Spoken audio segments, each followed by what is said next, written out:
I make no apology for bringing the question of socialism before the House of Commons. It has long commanded the attention of the best minds in the country. It is a growing force in the thought of the world, and whether men agree or disagree with it, they have to reckon with it, and may as well begin by understanding it. I begin by pointing out that the growth of our national wealth, instead of bringing comfort to the masses of the people, is imposing additional burdens on them.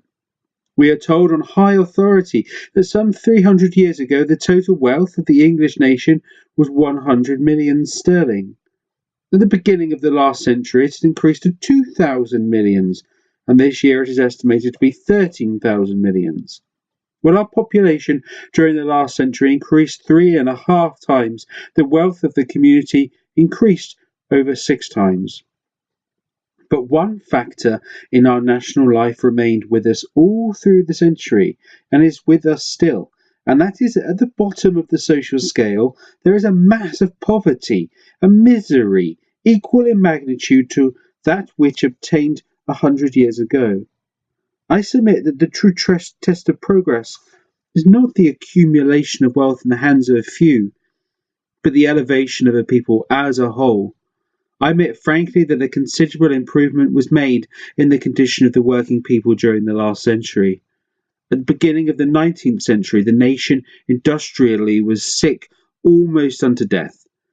It was at that time passing from the old system of handicraft, under which every man was his own employer and his own capitalist, and traded directly with his customer, to the factory system, which the introduction of machinery brought into existence. During these 100 years, the wealth of the nation accumulated, and the condition of the working classes, as I compared to the earlier years of the century, improved. But I respectfully submit to the House that there was more happiness, more comfort, and more independence before machinery began to accumulate wealth.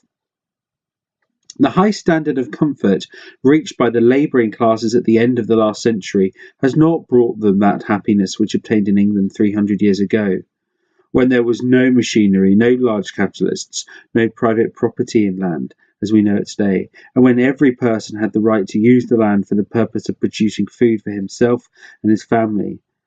I said that an improvement was made during the last century, but I would qualify that statement in this respect, that practically the whole of that improvement was made during the first 75 years.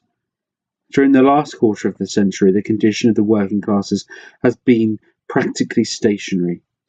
There have been slight increases of wages here and reductions of hours there, but the landlord with his increased rent has more than absorbed any advantage that may have been gained.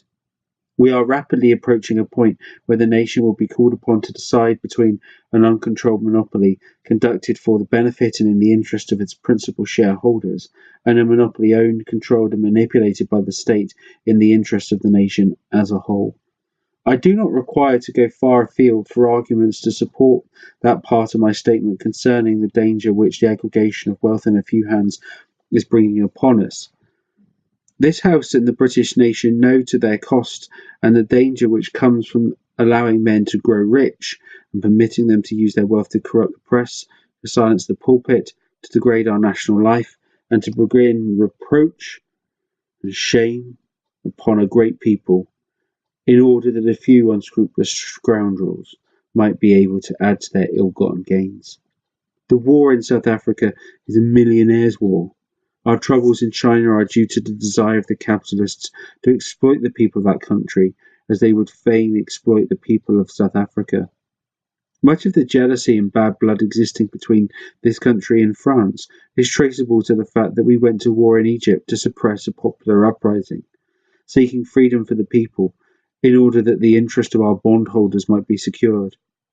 Socialism, by placing land and the instruments of production in the hands of the community, eliminates only the idle, useless class at both ends of the scale. 500,000 of the people of this country benefit by the present system. The remaining millions of toilers and businessmen do not. The pursuit of wealth corrupts the manhood of men. We are called upon at the beginning of the 20th century to decide the question propounded in the Sermon on the Mount as to whether we will worship God or Mammon. The present day is a mammon-worshipping age. Socialism proposes to dethrone the brute god Mammon and to lift humanity into its place. I beg to submit in this very imperfect fashion the resolution on the paper, merely promising that the last has not been heard of the socialist movement, neither in the country or on the floor of this House, but that just as sure as radicalism democratized the system of government politically in the last century, so will socialism democratize the country industrially during the century upon which we have just entered.